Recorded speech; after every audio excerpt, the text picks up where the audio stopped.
on a décidé d'appeler Pétronille Pétronille, simplement d'un nom de femme, puisque c'est finalement des noms de femmes. Merci. C'est finalement des noms de femmes qu'on donne à toutes les grandes catastrophes naturelles. Je l'invente pas. Amorcez Pétronille!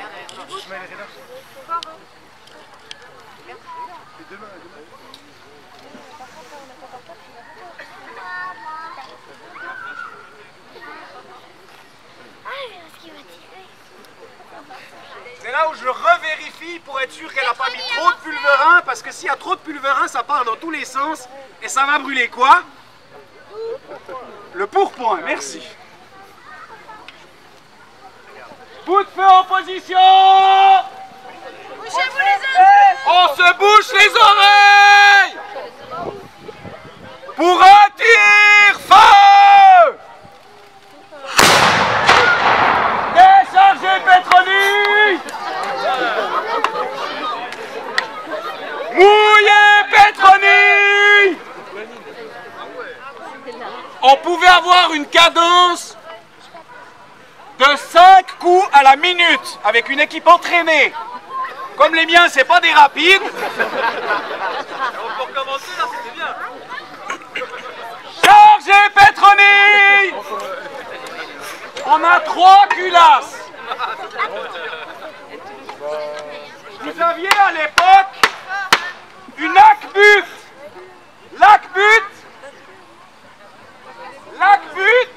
Que je vais vous montrer tout bientôt. Je vais vous montrer ensuite une arquebuse. Amorcez Pétronille! Lac-But est le premier canon réellement. Il faut savoir qu'en Chine, ils ont eu des canons bien avant nous. En Europe, on s'est rendu compte qu'à un moment donné, les engins de siège, tout ce qui était baliste qu'on a importé de Chine, tout ce qui est armes avec du bois, on ne pouvait pas les utiliser correctement parce que le bois travaille beaucoup plus en Europe que dans des pays un peu plus chauds. Donc du coup, comme il travaille, après on n'a pas le même angle, on n'a pas la même précision. Vous avez donc ici, Carcasse, c'est son prénom, va passer vers vous pour vous montrer une Lac-But. Lac-But se limite à un tube, un cylindre, qui a, comme vous pourrez le voir, une lumière, qui est donc, comme sur les culasses, un trou qui fait communiquer l'intérieur de l'extérieur, mais c'est simplement posé sur un bout de bois. Là, cette Lac-But, elle était principalement faite, tourne-toi, pour l'appuyer contre un rempart. Imaginez que c'est un rempart. Je sais, il faut avoir de l'imagination, mais c'est comme un mur de château. Et quand on tire, du coup, ça se retient avec le rempart. On peut aussi l'utiliser avec la main, mais quand il y a une balle, ça fait un peu plus mal. Il faut savoir qu'à l'époque, ils n'utilisaient pas énormément de poudre parce que ça valait cher. Ce qu'ils faisaient, c'est que des fois, ils sous-dosaient les tirs et on avait des balles qui arrivaient à peine jusqu'aux personnes et qui tombaient par terre. Mais par contre, ça faisait du bruit. Donc, les autres en face, en principe, ils hésitaient à attaquer parce qu'ils avaient des armes à feu. L'évolution de Lac-But, c'est l'arquebuse. L'arquebuse vient se fixer ici, ce qu'on appelle une serpentine. C'est un bout de feu. C'est la première arme qui nous a permis de tirer soi-même. La suite de cette arme, c'est des armes à silex. Mais avant les silex, il y avait ça, et avant ça, il y avait Lac-But.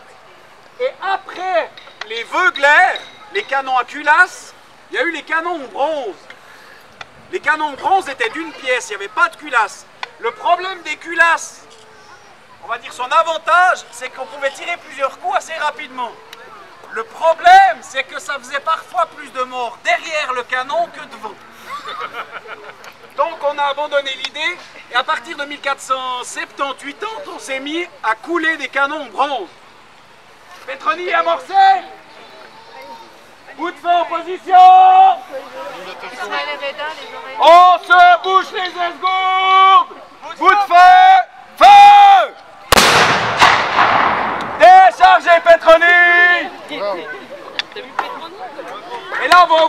situation un peu plus urgente. Mouillez Petroni!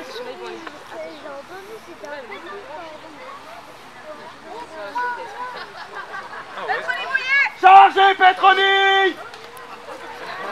On confirme chaque fois l'ordre. Ça me permet à moi simplement de savoir où on en est, parce que quand on doit parler avec le public, on n'avait pas à l'époque, il y avait toujours une confirmation. Petroni chargé!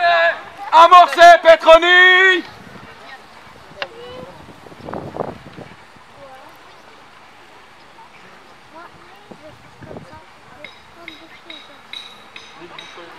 Petroni amorcé! Bout de feu en position! Sur la lumière. Merci bout de feu. La mule, t'as pas gagné. Elle s'appelle la mule.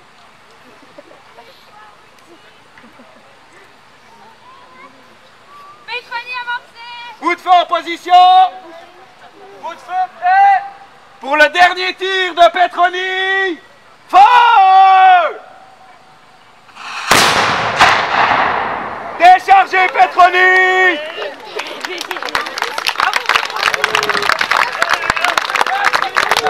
Mouillé de froid! Pas mal, hein? Petroni!